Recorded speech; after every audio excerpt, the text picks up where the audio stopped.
গোটা বেহালা জুড়ে যত রকমের অপকর্ম করা যায় এরা করে। নলকূপের কানেকশন থেকে আপনার কার্নিস বেরোনো দেখলেই কর্পোরেশনের ওই কাউন্সিলর গুলো টাকা চাওয়ার জন্য আপনাদের কাছে আসে। অন্যদিকে আপনি যদি পরিষেবার কথা বলেন, 11 সালের আগে হোল্ডিং ট্যাক্সের রসিদ বের করবেন, ট্রেড লাইসেন্স রসিদ বের করবেন, আর এখন কত বাড়িয়েছে দেখবেন। অন্যদিকে সিএসসি যারা ইলেকট্রিক দেয়, মমতা ব্যানার্জি আসার আগে 2 টাকা 80 পয়সা ইউনিট ছিল। আপনি এপ্রিল মাসের বিল আর মে মাসের বিল দেখেছেন সিএসসির, 3 গুণ করে টাকা বাড়িয়ে দিয়েছে। তার কারণ সঞ্জীব গোয়েঙ্কাকে আগে সিপিএম খেতে দিয়েছিল মনোপলি, পরে পিসি ভাইপু দিয়েছে মনোপলি, আর তৃণমূলের 1400 কোটি টাকা ইলেকটোরাল বন্ড, তার 600 কোটি টাকা দিয়েছে ডিআর লটারি, আর 400 কোটি টাকা দিয়েছে আপনারা যার ইলেকট্রিক জ্বালেন সিএসসি। আপনাদেরকে ভাবতে হবে। আপনি বলবেন এগুলো তো লোকাল ইস্যু, দেশের সঙ্গে সম্পর্ক কি? আমি বলবো না, সম্পর্ক যেমন নেই তেমনি অমিত শাহজি বলেছেন আমার 30টা পদ্ম চাই। 30টা পদ্ম পশ্চিমবঙ্গ থেকে মোদিজির কাছে গেলে 26-এ নয় 24-এ বিধানসভার ভোট হবে, মমতা ব্যানার্জি প্রাক্তন মুখ্যমন্ত্রী হবে, আর মমতা ব্যানার্জির তোলাবাজ ভাইপো জেলে যাবে। তাই এই নির্বাচনে আপনাদের একটা বড় ধাক্কা দিতে হবে। হ্যাঁ, মোদিজি প্রধানমন্ত্রী হয়েছেন, 8 থেকে 80 সবাই জানে। 5ম দফা পর্যন্ত 4র্থ দফা পর্যন্ত 380টা কেন্দ্রে ভোট হয়েছে। 270-এর বেশি আসন নরেন্দ্র মোদী পেয়েছেন, সবাই বলছে। 3টে আসনে বিজেপি বিনা প্রতিদ্বন্দ্বিতায় জিতেছে, মধ্যপ্রদেশের খাজুরাহ, মধ্যপ্রদেশের ইন্দোর, আর গুজরাটের সুরাট। এই যে লড়াই, এই যে ক্যাম্পেইন, এটা চলছে 400-র জন্য, যাতে আমরা 400 আসন নরেন্দ্র মোদীজিকে দিতে পারি। নরেন্দ্র মোদীজি কি বলে ভোট চাইছেন? বলছেন বিকশিত ভারত। আমি যখন ক্ষমতায় আসি তার আগে ভারতবর্ষ 12তম অর্থনৈতিক শক্তিশালী দেশ ছিল, আমি 5ম স্থানে এনেছি। 3য়বার প্রধানমন্ত্রী, আমি ভারতবর্ষকে 3য় অর্থনৈতিক শক্তিশালী দেশ করব। নরেন্দ্র মোদীজি বলছেন আমি 82 কোটি লোককে প্রধানমন্ত্রী অন্ন সুরক্ষা যোজনায় মাথা পিছু 5 কেজি করে বিনামূল্যে রেশন দিচ্ছি।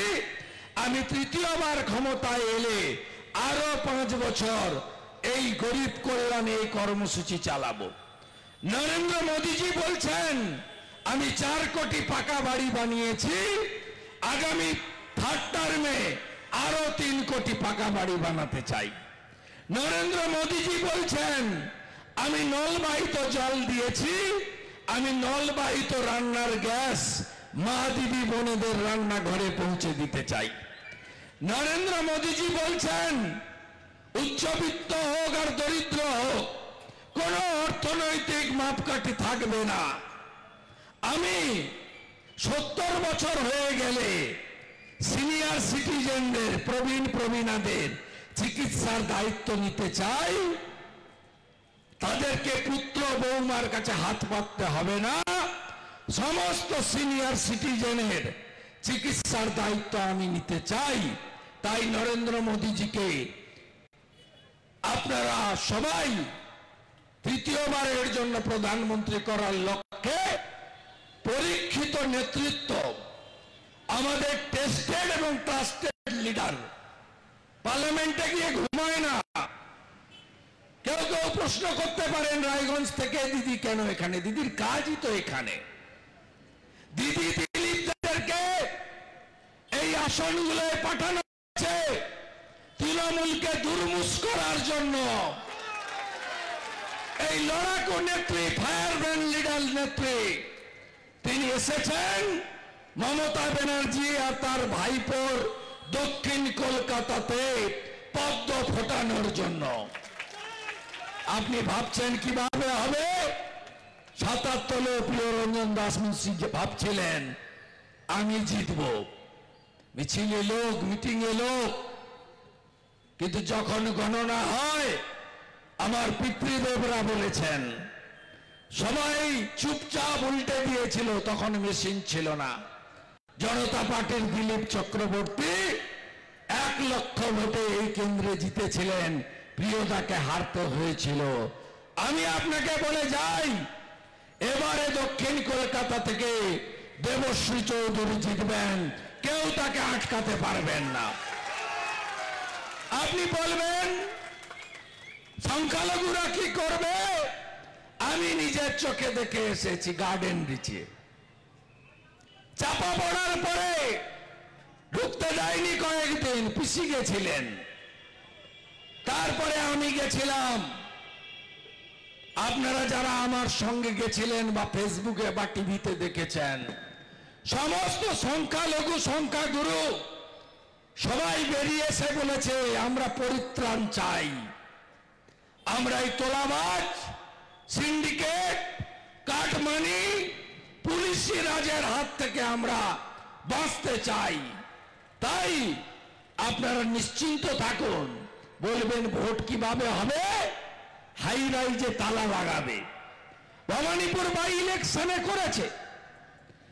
ভবানীপুর বাই ইলেকশনে যেদিন প্রিয়াঙ্কা টেব্রিয়াল লড়েছিলেন, মমতা ব্যানার্জি আমার কাছে হারার পরে যখন শোভনদেব চ্যাটার্জি, একটা জ্যান্ত লোক, তার কলার ধরে রেজিগনেশন করিয়েছিলেন, তাকে পাঠিয়েছিলেন খড়দা, এখানে জোর করে দাঁড়িয়েছিলেন।